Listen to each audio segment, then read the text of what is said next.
Well, good evening, everybody. It looks like there's a couple here already. Pete, welcome. I don't know, is it over 100 out there where you are today? I imagine so. Uh, the backyard thermometer said 105. I think officially here in Austin it was 103. But it's getting there. It's that warm stuff. Shenanigans, welcome. Good evening. Good to see you. Mother Earth Garden Club, welcome as well. Good to see you. So we'll wait for a minute or two. I was trying to update my board, and I did get my call signs up here. There we go. So my ham call sign and then my GMRS call sign, and got those put up there. I was reluctant to put those out for quite a while, and then one of my good friends, K5 KTW, Jim. As a matter of fact, we interviewed him here on the channel. Oh gosh, a couple months ago. He was telling me, because see what happens is when you have your call sign, it goes to the FCC. So the FCC makes it public record, so everybody could see exactly what your home address is. And so I was talking to Jim, and Jim said, Lee, you can get a post office box, change your address with the FCC to your post office box or to a post office box, and then nobody knows your exact home address. And so I was doing, for SigSec and ComSec and personal security reasons, I wasn't publishing my call signs because anybody could look either to QRZ.com or they could go to the FCC.gov and look up the call signs. It gives you the exact address where that call sign is registered at. So once I got it changed to a post office box, now I don't feel too bad about giving it out, because now people will go to a post office box up in Georgetown instead of here. So that's how that works. Rebecca's Happy Homestead. Hello. How are you, Rebecca? Cats and Prepping. Good evening. Good to see you as well. Prepper for the Ages. Welcome. And Storms, Radios, and Cats. Well, that sounds good. Maybe you can help me. Keep me straight on this evening's subject. So with radios in that name. Yes. So the both of these, the GMRS call sign, mine is WSED 742, and the ham, both of those go on your, what's it called, FRN, Federal Registry Number with the FCC. And so that one number, anything you ever do with the FCC is going to be connected to that one number. So if you look up my FCC license, it will give you my two call signs and everything else. And it'll also give you my place of my home of record. So, yeah, we don't want that in the prepper community, at least. We don't want that to be too much common knowledge. So yes. Good evening, Texas Redleg. Good to see you. Haven't seen you in a couple of months. I know you've been extremely busy with work and everything else. So good to see you.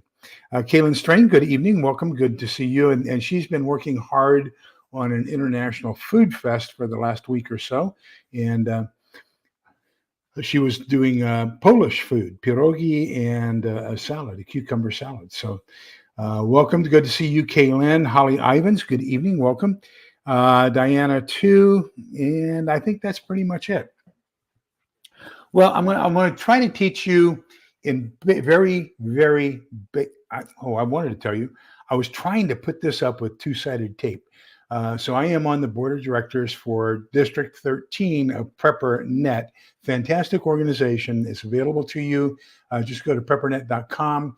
You can also see video recordings of a lot of the different meetings. I go to both the San Antonio meeting as well as to the Austin meeting. And they're, the San Antonio meeting is the second Saturday of the month, and then the Austin meeting is the third Saturday of the month. We just had our meeting. Or is it the other way around, first and second? I don't know. On my calendar. But anyhow, so I went down to San Antonio, and their 2-hour meeting was basically about what we're going to talk about tonight. But I have made this at the point to the point where I can understand it. Okay, having a double E explain radio theory to you is never anything good. So my bachelor's is in Russian language, so that means that I have to really take these double E things, the electrical engineering things, and make them suitable for a linguist, not for an engineer. Okay, in order for people to understand. So that's what I want to try to do is put this in a way that it doesn't scare you off, that you can feel comfortable with a radio. So I've got a couple of things I want to kind of show you here. And I mean, we're going to really get down to some of the bare bones here. So let's start off here. First, the very first thing you need to know is that there is something called a frequency. So let me see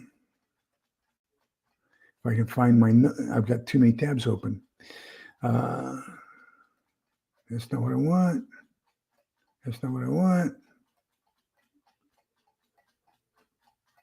There we go. Okay, so there's something called radio frequency. Okay, and I don't know why the number 3 is one of the prime numbers that we use in radio frequencies, but the number 3 is the magic number. So, for example, high frequency HF goes from 3 to 30 megahertz, and that's primarily going to be used for Morse code or what they call single sideband. So, if we take a look at the what we've got going on here. If you look down here below 3 kilohertz, you have the audible range. This is what our ear hears. Let me get back up here. And so this area down in here is what we hear with our normal hearing. Then we get up into the radio frequencies. Then we get up into infrared and X-ray and all that other kinds of stuff. So this is the radio frequency spectrum that we are primarily concerned with here.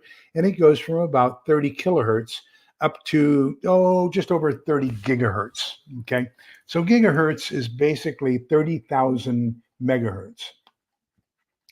Now, in that spectrum, we also talk about something called wavelength. So wavelength is, and I'll show you a picture here in a bit. When you look at it in an oscilloscope, if you measure the top of one peak wave to the top of another peak wave and measure that distance, that is the wavelength, okay? Now, the formula for wavelength is so easy, I can even have it memorized, and that's 300 divided by the frequency gives you the wavelength. So 300 divided by 30 megahertz, so 300 divided by 30 means that that's in the 10 meter band. So those wavelengths, when you look at them on an oscilloscope, will basically be 10 meters from top of one wave to the top of the next. So you have from 3 to 30 is high frequency, 30 to 300 is very high frequency. That's where you're going to find most of your FM radio stations. The high frequency, 3 to 30 megahertz, is where you're going to find most of your AM radio stations. In the old VHF spectrum, 3 to 30 megahertz, you also find the old channels 2 through 13 on your television set. So those were all visual VHF. Then you went up to the UHF, which were basically from 300 megahertz to 3 gigahertz.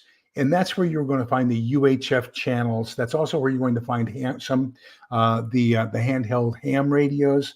They're going to be in the 400 megahertz area. You're going to find GMRS in that area. You're going to find FRS. So that's the general mobile radio service and the family radio service. They're all going to be up there in that ultra high frequency range in the 450s, 470s, 490s. So I just wanted to show you this continuum of the radio frequency spectrum so that might make it a little bit more understandable for you when we start talking about things. We're going to be talking about where they are relative to the radio frequency spectrum. Okay, so the next one I want you to see, share screen.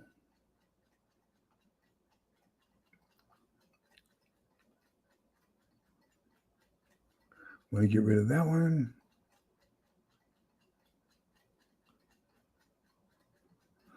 I want you to see this one. So we're going to talk a little bit about long wave versus short wave.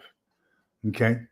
So this is what I was just telling you about, that if you take on an oscilloscope and you look at the distance from here to here, that is what we call the wavelength. Now, we can get up into very high frequencies in the gigahertz, okay?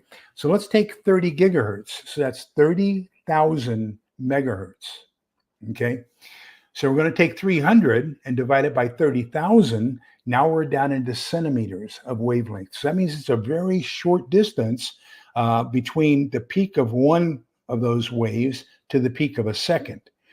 Now, here's what you need to remember as we're talking about this, and they're kind of inversely related. So the higher the frequency, the shorter the wavelength. The lower the frequency, the longer the wavelength. Okay.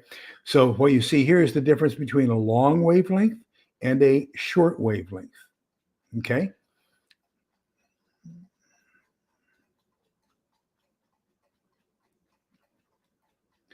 Now I want to show you kind of how this is all divided up.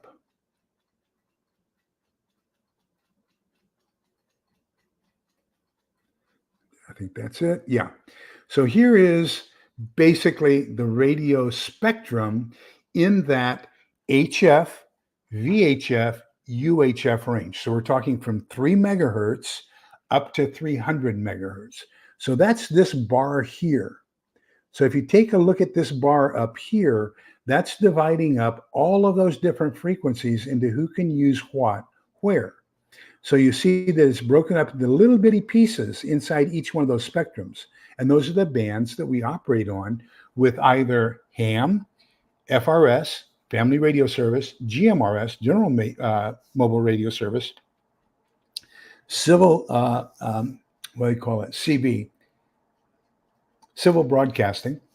And then there's also MERS, the Mobile Utility Radio Service. Okay. So all those, you can see that they fit into very small spaces inside this thing here. That's going to become important as we take a look at identifying which radio is going to be right for you. Okay. Now, of all of the common radios that we use in communicating, the only one that is in the high frequency spectrum, HF, is going to be your radio, this one here. Okay. Now, originally, this was designed, let me get this a little bit bigger. Originally, this was designed to be operated in a car. Okay. So CB was a car or a truck. They still use them primarily with semis. So its primary purpose was basically communicating on the road. This is way before cell phones. Okay. So what they did was they said, well, maybe it'd be nice to have handheld versions of that. So back in 1987, when we came back from Germany, we picked up my wife's car at her mom's house. We had my Chevy S10 pickup, and the two of us wanted to drive to Fort Huachuca, Arizona, which is where we were going next stateside assignment. We picked up a pair of handheld walkie-talkies, CB walkie-talkies, so we could communicate with each other as we were driving. Because remember, in 87, there were no cell phones, okay? Advantage to this, it's good for 2 miles. Great for 2 miles. On a highway, typically it's going to be extremely good communications. If you're close to an interstate, there's all kinds of truckers you're going to listen to on Channel 19. Channel 9 is the emergency channel on this. And it's usually monitored by your local law enforcement emergency services, okay? So if you have an accident on the highway or anything like that, if you transmit on Channel 9 that you have an accident, chances are somebody's going to hear it and relay it, and you will get taken care of. Now, so this is 29 megahertz in frequency. It's amplitude modulated. It's the only radio that we'll discuss tonight that is amplitude modulated.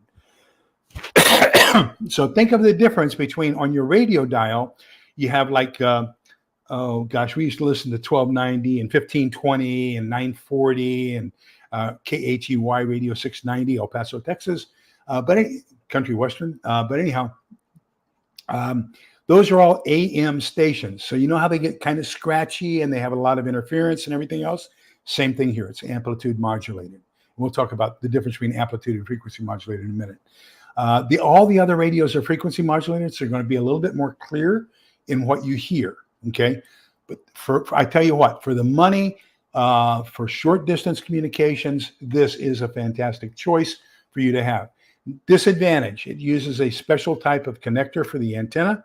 So when you buy this, if you get an antenna for it that you're going to mount on your roof or anything like that, this antenna will only fit CB radios. It is not interchangeable with most of the other radios. Okay.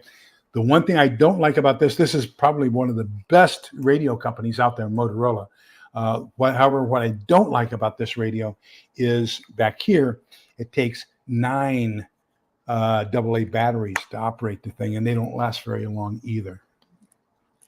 So that's one thing you might consider, is to get your CB radio if you want to communicate with people in your immediate vicinity. Okay.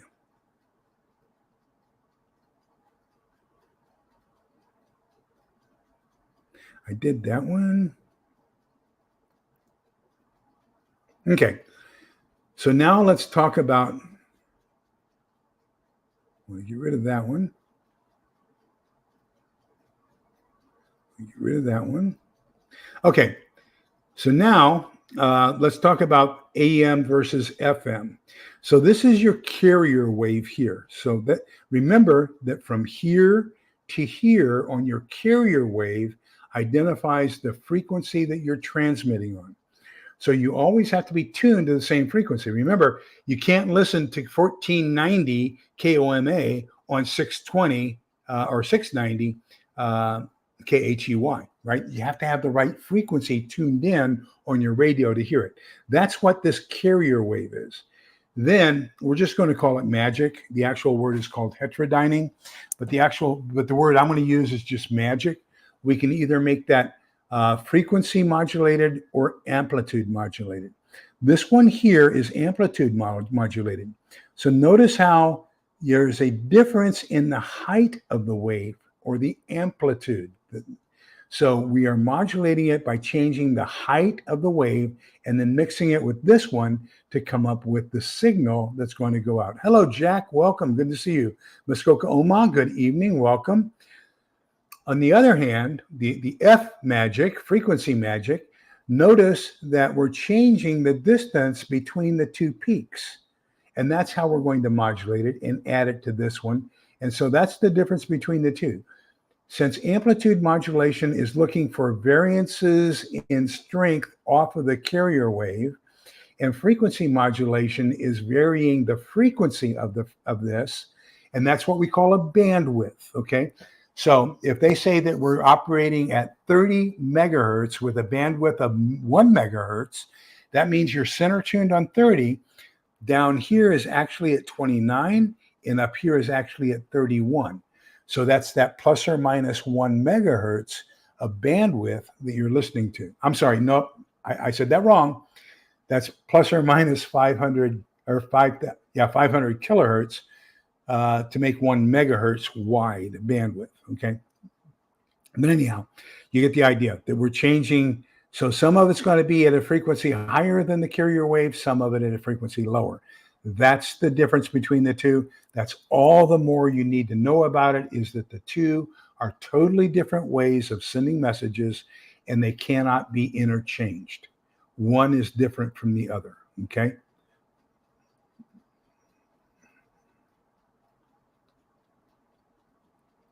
So when we get back to the idea of wavelength, okay, what I want you to get the impression of is the longer the wavelength. So remember, the longer wavelengths are going to be the lower frequencies. So the longer that wavelength, the more likely it is going to bend when it hits the atmosphere, okay? So we can aim it up at an angle on the atmosphere and it'll reflect back down. It'll bend and come back down. On the other hand, think of the higher frequencies, the smaller wavelength, as being more like a bullet. They're going to shoot right through the atmosphere and go out into outer space. If you have a ham license and you have a Baofeng radio, okay, which is VHF, UHF, believe it or not, you can actually communicate with the orbiting space station when they come overhead with this 5-watt radio, because you have a direct line of sight, and because the VHF, UHF is going to go straight through the ionosphere, it's not going to reflect back off of it, okay? Whereas if I tried to do that with an HF radio, it would hit the ionosphere and bounce back down. So let me show you that.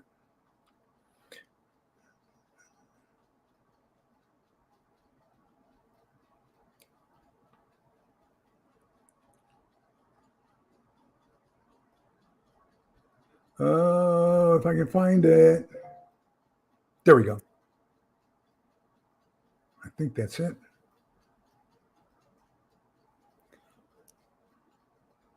If not, I'll talk around it. Okay, here we go.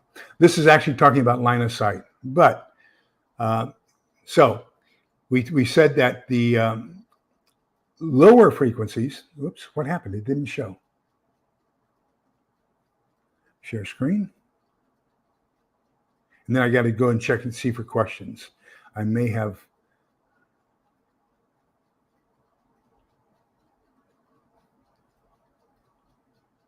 Okay, there we go. Okay, so now we're talking about line of sight.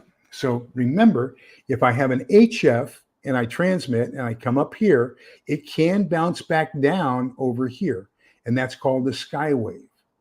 However, with the higher frequencies, especially microwave or VHF or UHF, that's 30 megahertz and higher. So that's going to be most of your handheld radios, except for the CB. Okay.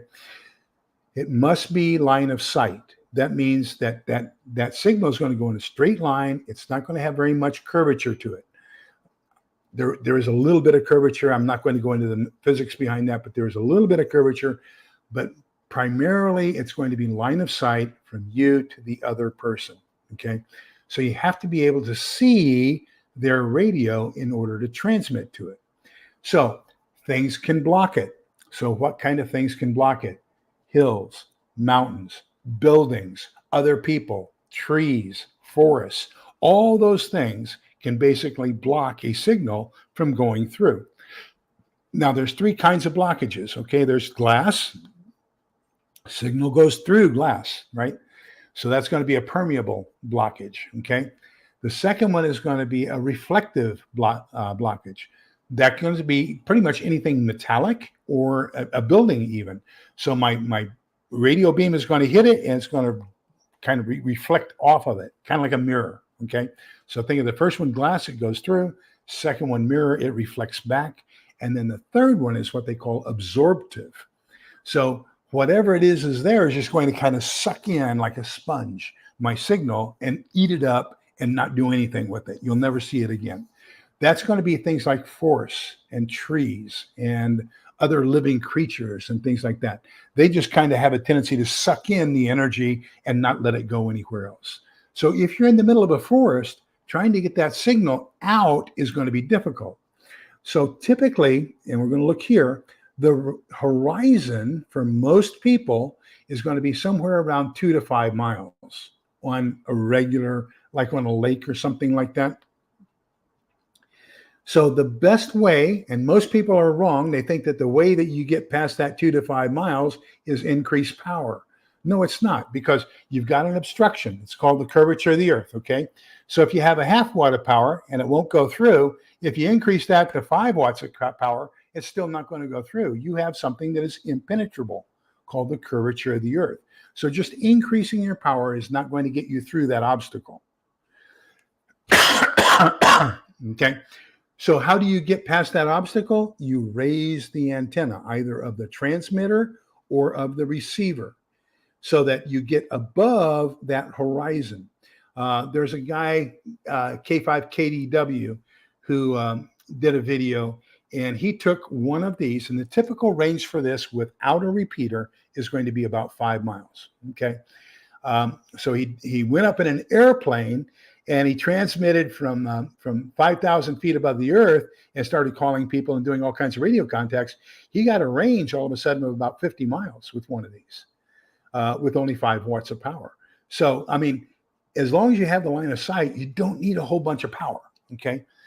You only need the power if you want to go further and you're up higher and you're afraid your power is going to dissipate over time. Okay.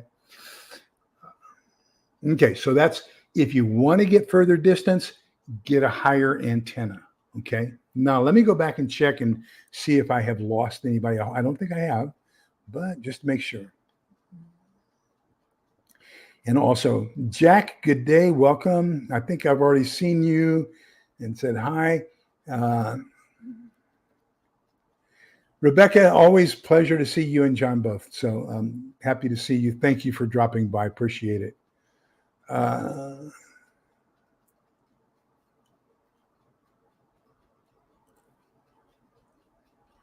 Okay. Any questions so far? Any comments? Is it still at a double E area, or am I making it to where it's understandable?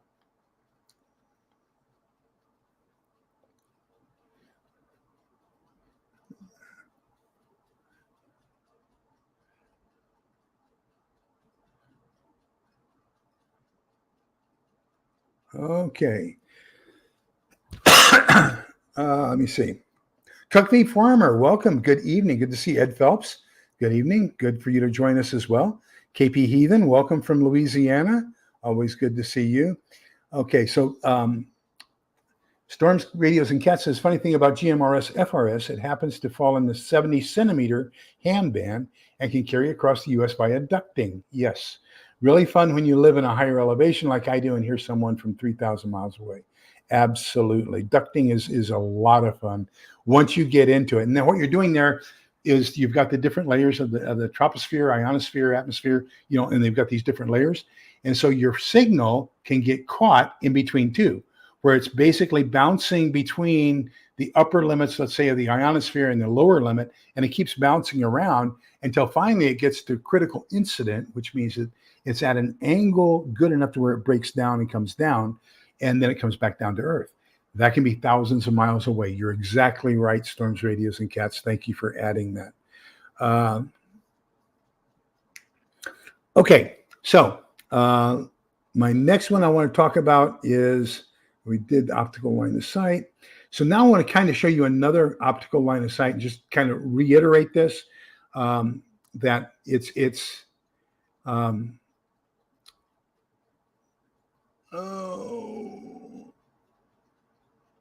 so if you want to increase your distance, we call it in the radio world FARs. How far away are you transmitting? So I can transmit 4 FARs or 3 FARs or 2 FARs or not too far or anything like that. Okay.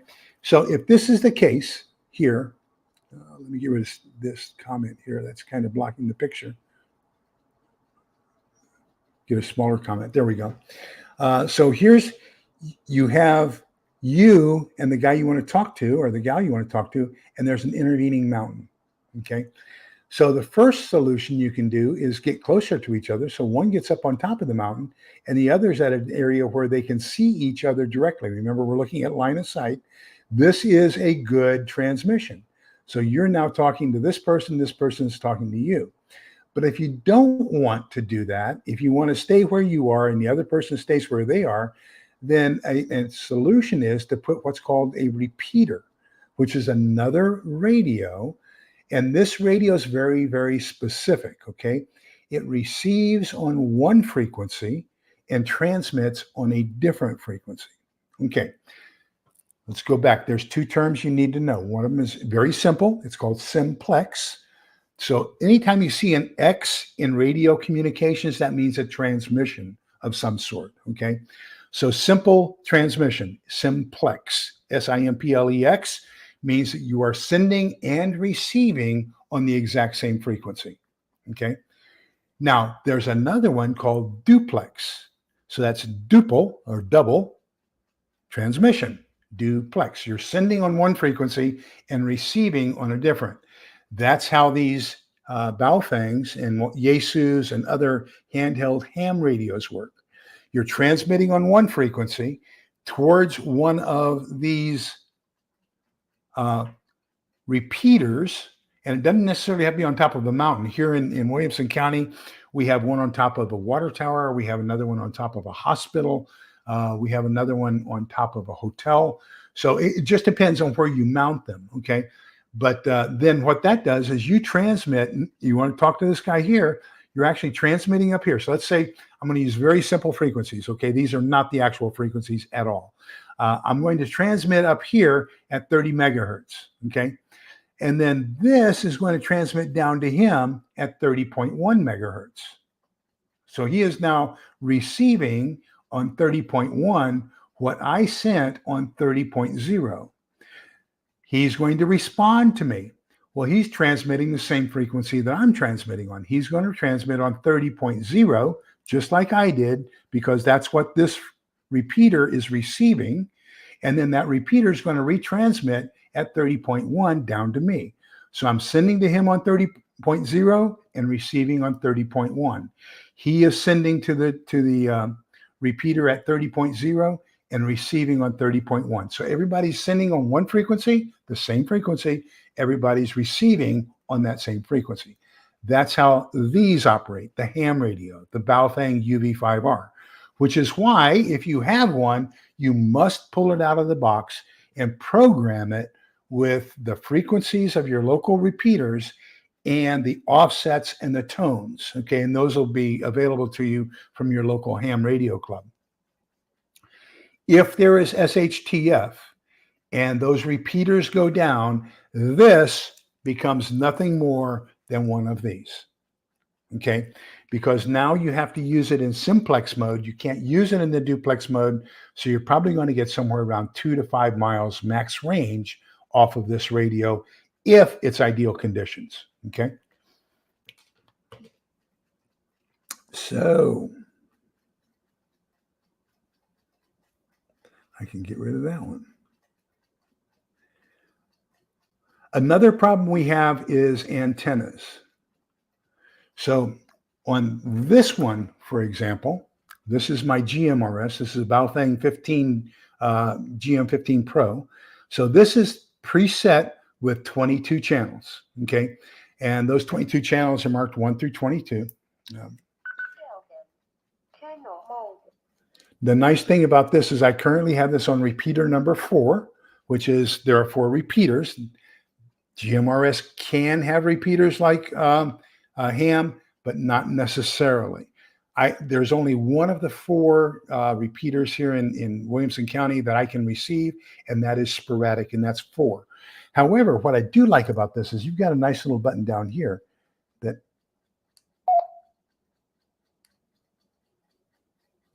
mostly clear. Lows in the upper 70s. South winds around 5 miles per hour. Highs around 107. West wind.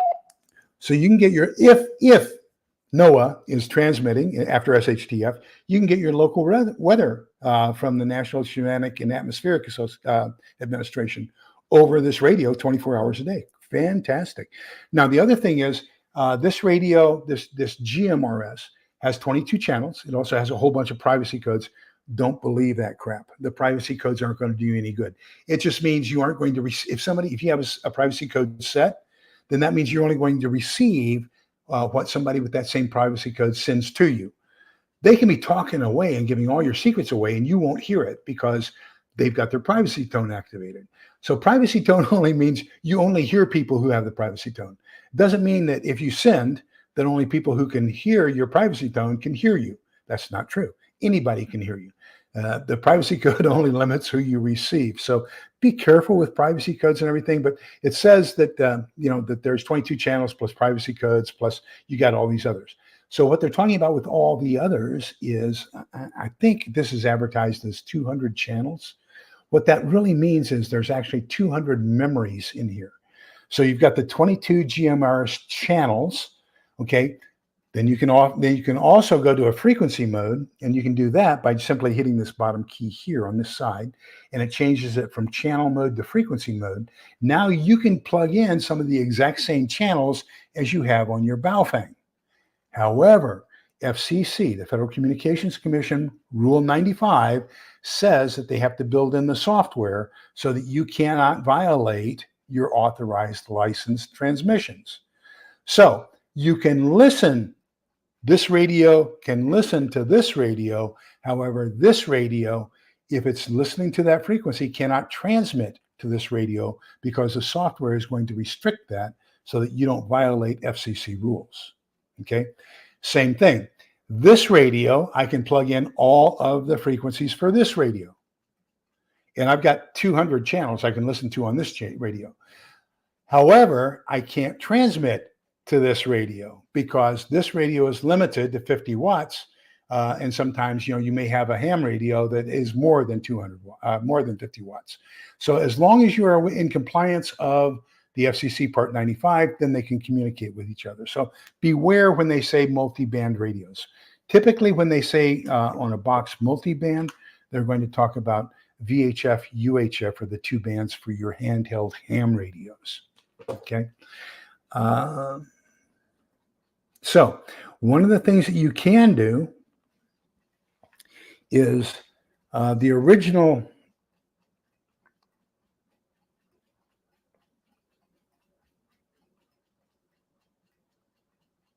Oops, nope, not that one. I did the wrong Amazon. Let me get the right Amazon. Present, share screen.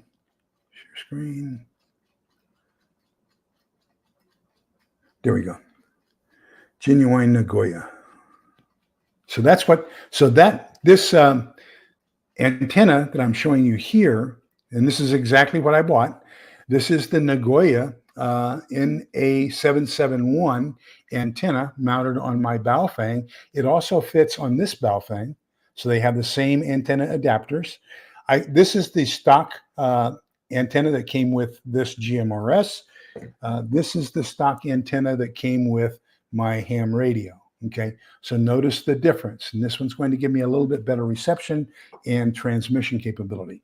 However, you have to make sure when you buy a replacement antenna that it is matched to the radio and the frequency you intend to use. So notice here that this one says that it is intended for VHF, UHF, 144 megahertz and 430 megahertz antenna for the Baofeng radios and BTEC radios. So you want to make sure you're matching the frequency, the radio, and everything else before you change out antennas. What happens is whenever there's transmission loss because of improper antenna, and transmission loss is converted into heat. And you don't want to have too much heat that close to your face where it possibly could catch fire. Okay. Another thing you might want to consider is getting a good antenna for your home. And I live in an HOA and we're not allowed to have any antennas permanently mounted. So what I have done is I have this antenna. Let me get to it so you can see it.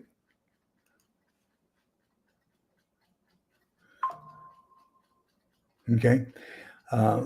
So this antenna is basically 3 feet long, and all that is the antenna. Down at the bottom, down here is your connector, where you want to connect your coax. Then that coax goes from your antenna inside the house to your radio, or unless you want to operate outside your house all the time, even in the weather and everything else. But now you have another problem. You've got to get this up high. Okay. So what I use is a painter's pole. You can get poles, telescoping poles, and flag poles, painter's poles, kite poles, anything like that. They're usually going to be fiberglass, which is great. So they're not going to conduct any of your RF energy. And then you can take that painter's pole, screw this into the bottom of your antenna, into the top of your painter pole, connect your radio frequency cable, your RF cable, and then just run that up, set it against the side of your house, Velcro it to a downspout for your what are they called? Gutter, rain gutter. So you have those rain gutter downspouts. Just Velcro, just zip tie it to one of those. Then you've got your antenna up there, 25 feet. Remember what happens when you raise your antenna, you incrementally increase the range of your transmissions. So that's just something you can do there. Okay. So that's it for the show and tell on that part. Let me go through the comments here and see if I've missed anybody else. Hello, Ed Phelps. Good evening. Welcome. So glad to see you. The answer, yes, you can, provided, okay, that you have the right frequency and you have the right modulation. So there are some dual mode scanners out there. Midland makes one. And so what you have to do is you'd have to program it because remember, CB is in the high frequency range. That's in 27 to 29 megahertz. So very high frequency starts at 30 megahertz. So number one is you're going to have high frequency capability. Number two, it is the only radio that uses amplitude modulation. So you can't listen to amplitude modulation on a frequency modulation machine. So I can program this to be a scanner. I can program this to be a scanner, but I can't listen to CB on either one of these because both of these are FM VHF. It starts at 30, so it's too high a frequency to listen to the CB. Great question. Thank you.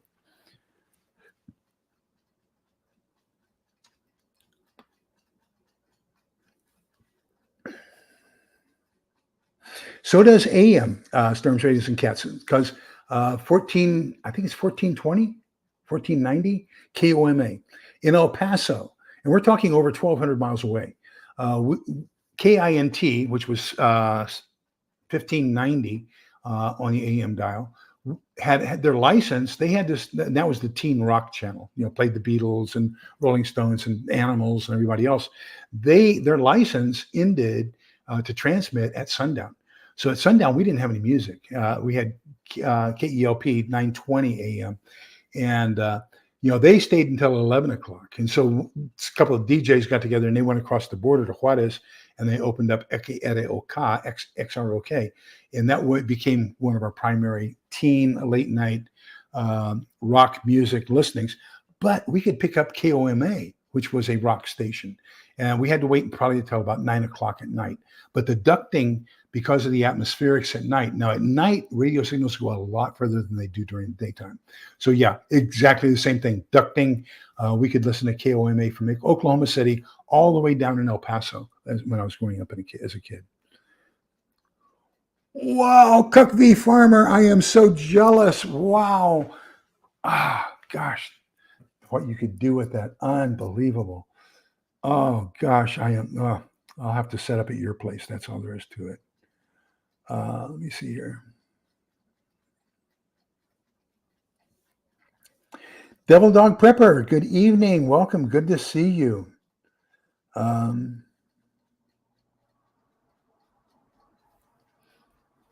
Yeah, that's another good, Holly, you brought up another good point. Thank you for doing that.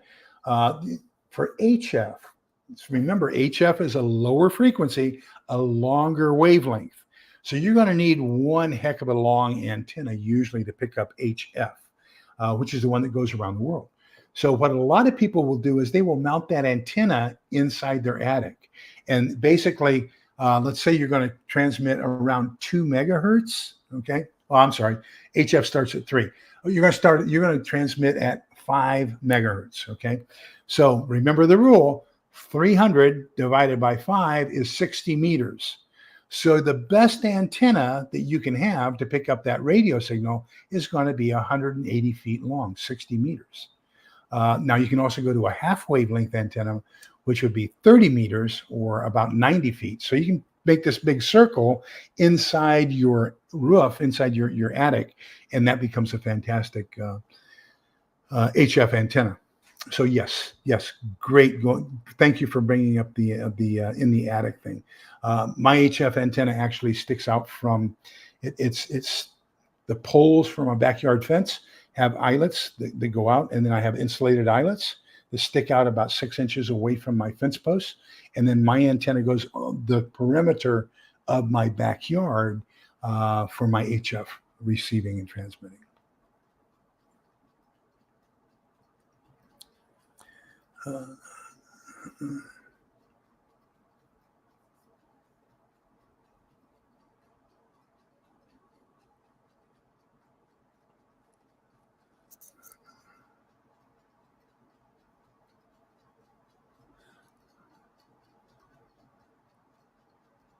Okay.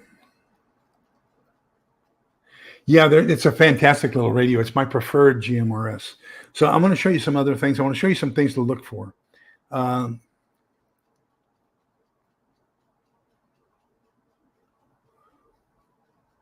that's fantastic.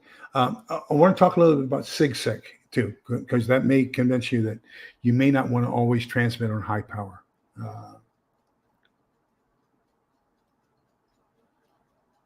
Yes, don't worry about FCC rules or anything else after SHTF.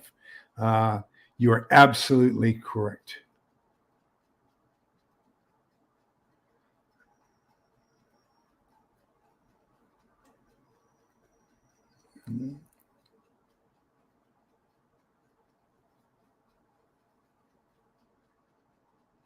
Oh, wow. Thank you, Storms, Radios, and Cats. I did not know that, but great information to have. So you can basically, what would you call it? Exacto fit kind of the pipes and create another form of a mast, which would be fantastic.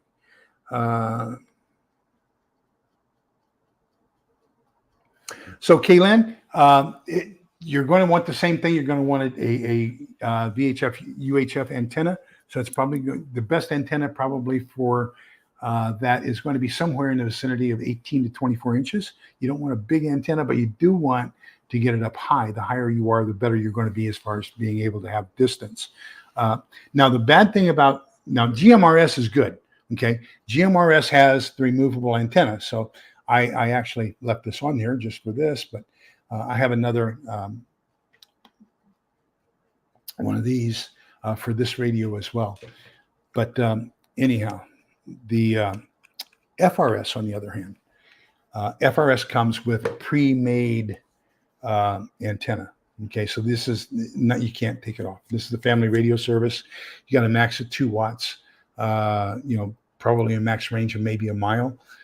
Even in an urban area. And so it's 22 channels, pretty much the same 22 channels as this one. There are some power differences. There are some bandwidth differences. So remember, I told you that bandwidth is plus or minus off the carrier wave. So that, you may get what sounds like you're talking in a tunnel if you're trying to talk between these two radios on the same frequency because of the bandwidth differences.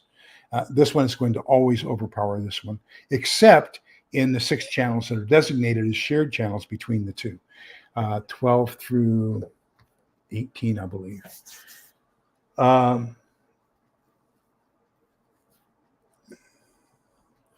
tell you, I'm so happy with my rain catchment system. The problem is, with 100-degree weather here, that even with a very small pipe at the top where the water comes in from off the gutters, that's enough for it to evaporate, and I lose it pretty quickly. So, great suggestion, Jack. Great suggestion.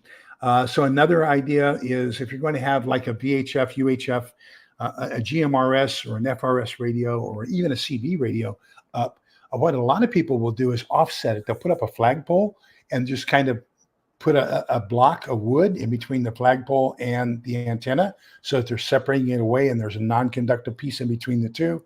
And then you can put it up with your flagpole.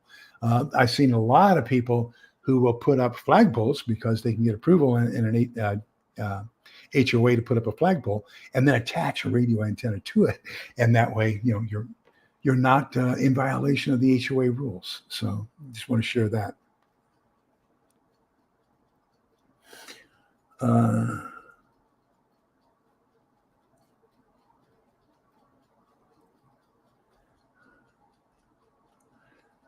Okay, so now I want to show you some things to be careful of and to watch out for. See if I've caught up with most of the comments here. Looks like you guys, as always, are having a fantastic, respectful conversations among yourselves.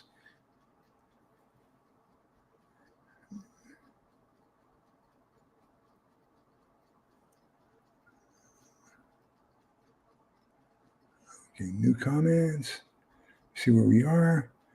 We're looking good. Okay, want to show you a couple things to be aware of. So this is one of the better FRS radios. This is Motorola. I think Motorola just has extremely high quality products.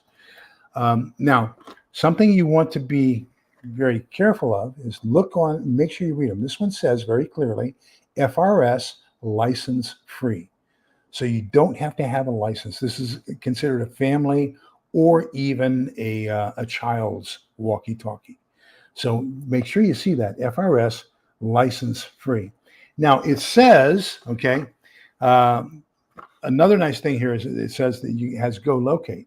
So this one has a program in it where you can program it to operate Bluetooth with your cell phone so that it uses your cell phone locational data and it transmits your location to any other radios that are hooked up the same way.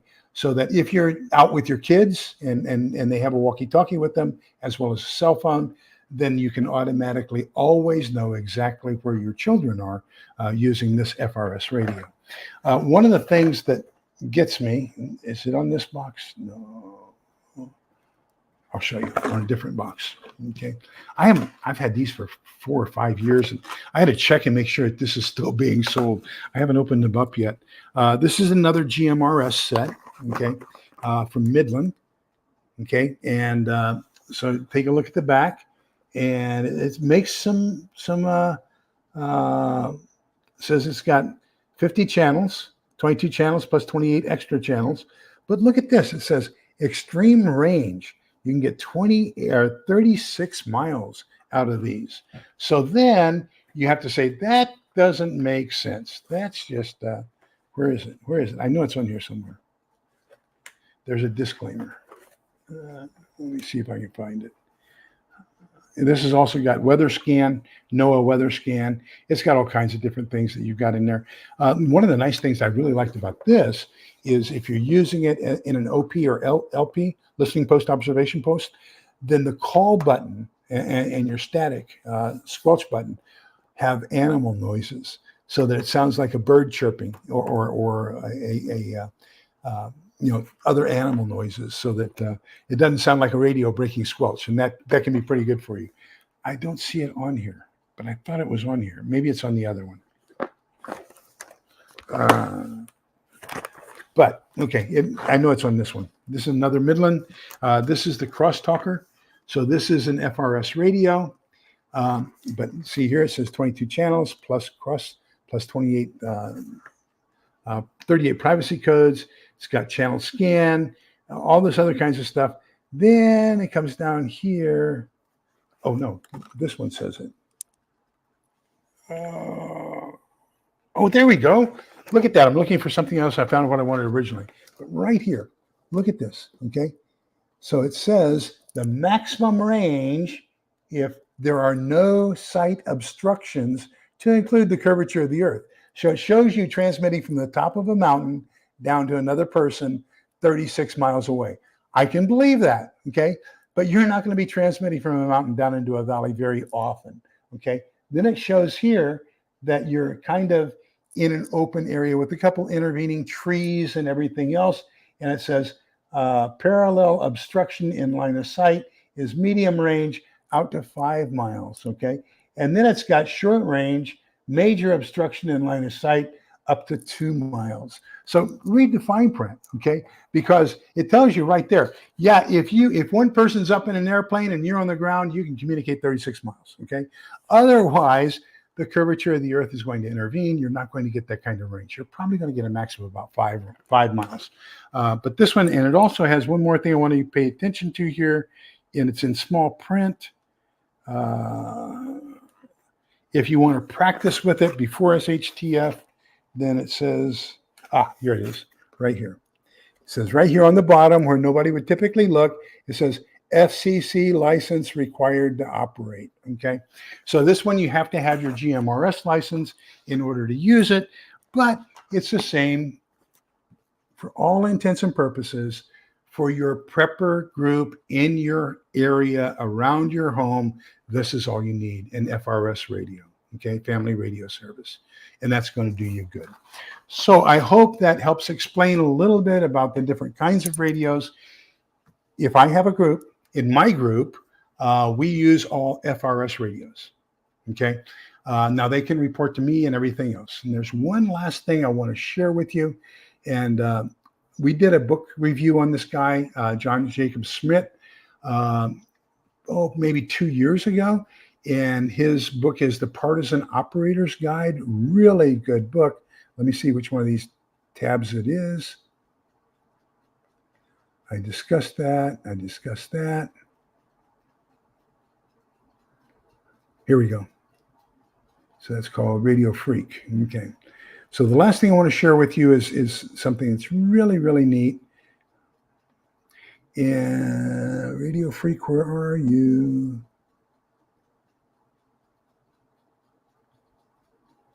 There we go. And I'll put a link to this down below for y'all tomorrow. But this is called the 3 plan because all of us know the rule of threes. 3 minutes without air, 3 hours without shelter, 3 days without water, 3 weeks without food, right? So we all know the threes. So since preparedness people do everything with threes, he's recommending that we communicate to save power because it doesn't take that much battery to listen. It takes an awful lot of battery to transmit. So in order to save your batteries, what he's recommending is that we do the rule of threes in communications. So every 3 hours, starting at midnight, your local time, so that would be midnight here, Central Time, 3 a.m., 6 a.m., 9 a.m., noon, 3 p.m., 6 p.m., 9 p.m., midnight. Every 3 hours, we're going to go to channel 3, or down in here, it gives you some specific frequencies for VHF, UHF, like your Baofeng or your Yaesu YE6 or radiodity transceiver. But we're going to use channel 3 on FRS or GMRS. Okay, so at 3 o'clock, the multiple of 3 o'clock, channel 3, and you're going to listen for 3 minutes to see if anybody is transmitting anything of importance to you. So that's the rule of threes.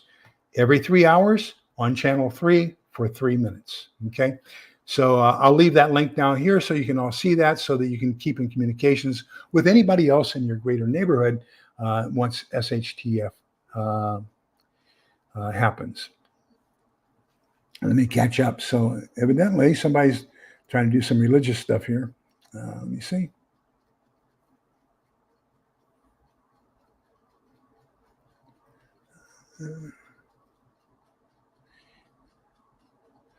Yeah, Lord Tachanka, prefer that you not be disparaging towards another person due to race, color, creed, religion, national origin, or native language.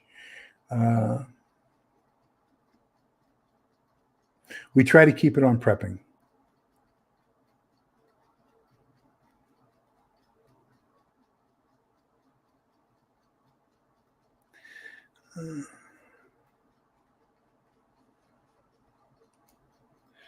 So, yes,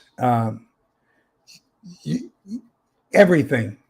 It doesn't do you any good if you don't practice. Whether it's your defense tool, whether it's cooking, using your freeze-dried goods, whether it's radio, anything you do. I mean, every once in a while, I even go out back, and if I'm barbecuing, I'll use my ferro rod, even though I've got 3 tubs, humongous tubs, full of Bic lighters, Zippo lighters, matches, and everything else. Every once in a while, I will start a fire with a ferro rod or with a Fresnel lens. Yes, and these aren't going to do you any good at all if they're still in the box and you haven't programmed in all of your local repeaters. You got to get that taken care of. You also have to know if you're going to use a ham radio, which simplex frequencies are going to be very common, so that you can program in your simplex. Remember, that's transmitting and receiving on the same frequency. And it's a lot easier to learn stuff. You're exactly right, Storms, Radios, and Cats. It's so much easier to learn things when there is no stressful condition in comparison to, when it is. When you're trying to do other things like survive. Absolutely, Cook V Farmer. That's what I told him earlier. Was I didn't want to post this until I found out that I could use a post office box, and so now anybody that tries to locate me, all they're going to do is find my post office box. They're not going to find my house. Pamela Cochran, Corcoran. Good evening. Nice to see you. Welcome. Okay, so there's one last thing I want to share with you, and that is that it starts tomorrow. Actually, I'll put my order in today because those of us who have been dealers, I've been an affiliate with Thrive Life now for,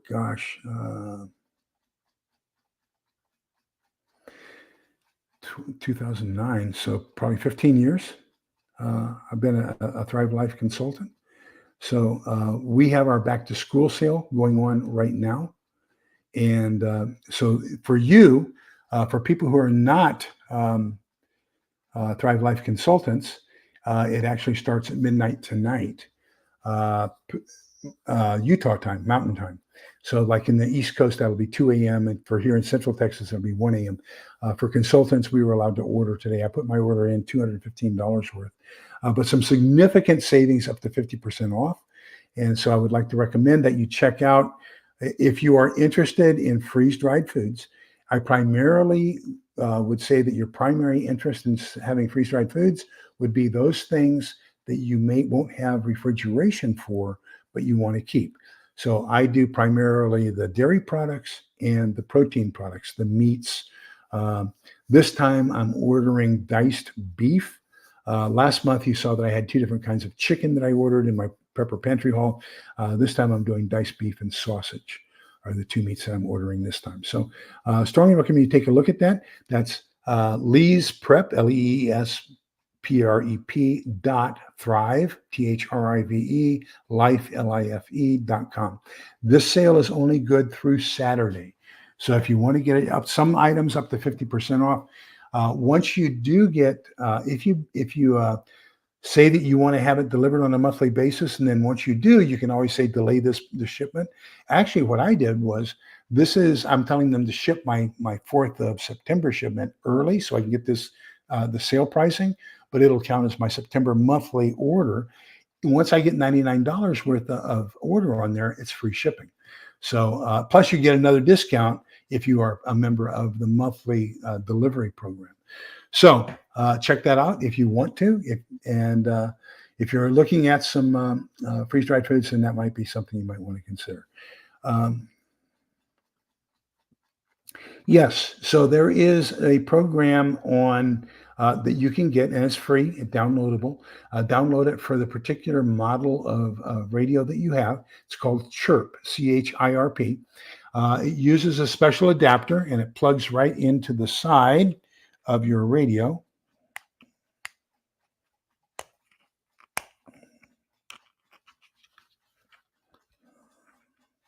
There we go.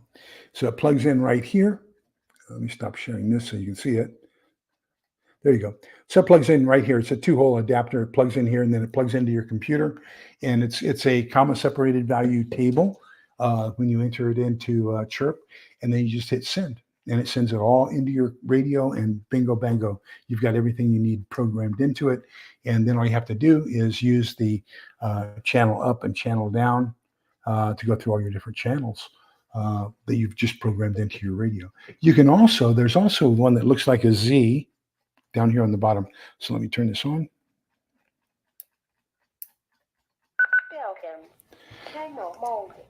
So down here, I'm in channel mode. Down here, there's this number, and it looks like a Z. If you push that, that becomes your scanner. So once you push it, then it's going through the scan mode. Okay. We'll see if there's anything out there. Nobody talking. Okay. So, but anytime you see what looks like a Z on a FMR, GMRS, FRS, or ham radio, handheld, handy talkie radio, that's probably going to be that it's a scan mode, and you've got an automatic scanner there. Okay, let me see where we are, and then we can close this out.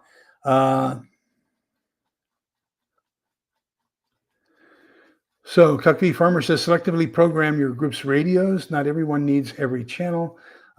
Now there's also, there is a prepper channel. So I put out for 2 or 3 of my prepper groups that I belong to, I put out that we're going to use channel 14, which is in the FRS GMRS shared. And they said, why? That's a narrower bandwidth. It's only a 0.5 watt transmission power. And so why would you choose such a low wattage output and a narrow bandwidth? And because I did 21 years of electronic warfare. So I don't want to put out a whole bunch of power, because we have a thing, as a matter of fact, we do it once a month where we use our Baofangs. And one of the guys has built a Yagi antenna out of tape measure, the metallic tape measure you buy at the carpenter store, and he cut those into the proper lengths and then attached them to a metal rod. And now he's got himself a Yagi style antenna that's a directional antenna. Another guy made a direction finding antenna out of a Pringles can. Another guy made a loop antenna where he's looking for an aural null, and that becomes a direction finding antenna. So we practice.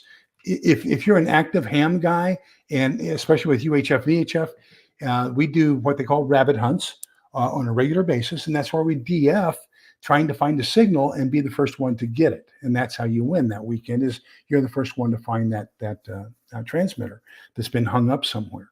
So radio direction finding is very, very common among ham radio operators.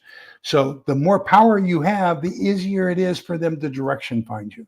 Okay. And you don't want to do that. So some of the bad guys may be ham guys, and they may know that you can direction find. And so we don't want to do that. You want to use the lowest possible amount of power. And so why use 5 watts when 0.5 watts will do the job? Okay.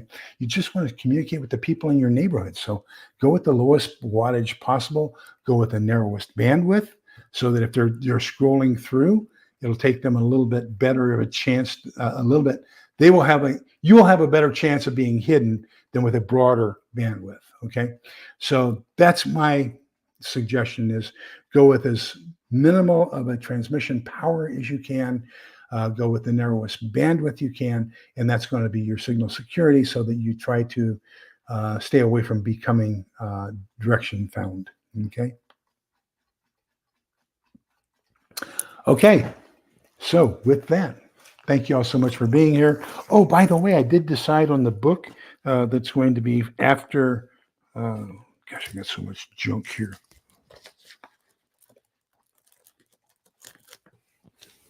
So, and there's a link for this, so you can get it on Amazon if you want. Remember that tomorrow night we finish up this book. So a week from Tuesday, we'll start this one, which is the Crisis Preparedness Guide by Damian Brindle. Very small little book, great information in it. So this is the book that we will be doing starting a week from Tuesday. So we'll see you tomorrow night to complete this book. Okay. And so with that, Numbers chapter 6, verses 24, 25, 26. The Lord bless you and keep you. The Lord let his face shine upon you and be gracious to you. The Lord look upon you kindly and give you peace. I've also put some recommended radios if you want to purchase them. FRS, GMRS, UV5R, the UV15 Pro, which is what I use for GMRS. There's Retevis is another fantastic one. I have 10 Retevis FRS radios. I'm going to keep those plugged in here and then give those out to my neighbors as I need to, which is one of the reasons why on all of my radios, you'll notice, so this one has G1. That means this is my GMRS radio number 1. This is F1, FRS radio number 1. This one is F2, FRS radio number 2. So I can keep an inventory and I can sign out radios to people as they need them. This is my ham 1. A duplicate of this radio is in my Faraday bag, so it's ham 2. But anyhow, so I have some recommendations down below. If you want, take advantage of those. Thank you all so much for being here. Remember that we're all in this together, only because you guys are so nice, kind, polite, and respectful to each other. And thank you so much for policing the chat. You're very right. Listen, I believe what I believe. And there's a lot of people who I got called on being a member of a cult on one Facebook page today.